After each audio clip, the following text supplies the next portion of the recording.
I'm at a legit cowboy cook-off, the Chuck Wagon Cookoff in Pigeon Forge, Tennessee.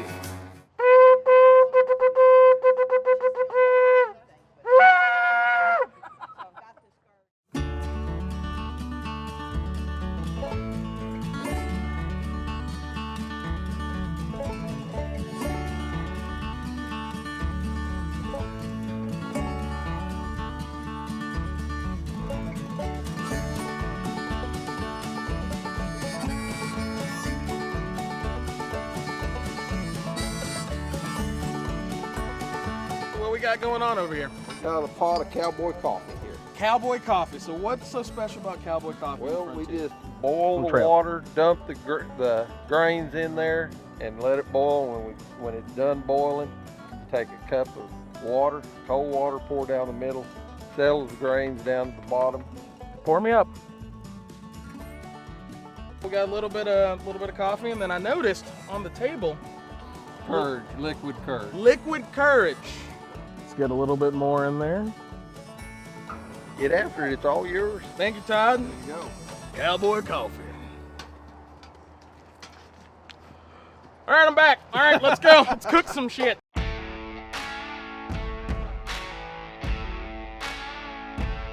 Beverly, you gonna risk it for the biscuit today? I'm gonna risk it for the biscuit. Praise biscuits.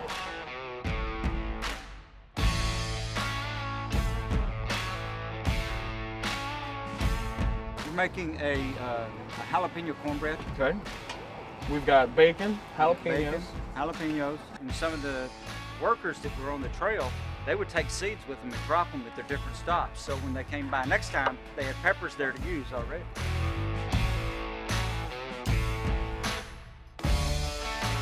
You don't need these biscuits. You need these biscuits. Need 'em.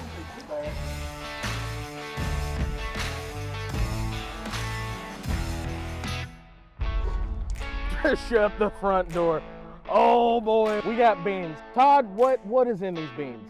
Start off with brown beans. We got parsley, we got bell pepper, we got onions, we've got sausage, salt, pepper, sugar, and love. These are love spice beans. These are love spice beans. Well, I love some beans. These are gonna be the champ winning beans later, right? Oh yeah. All right, guess we'll see.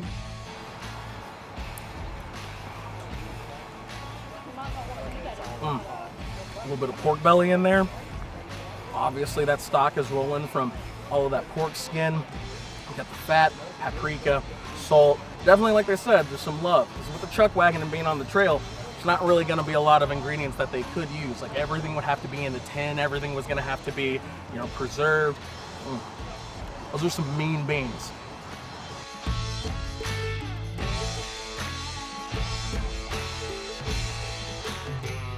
Any way you slice it, smoke it, or serve it, the Great American Cook-Off is alive and well.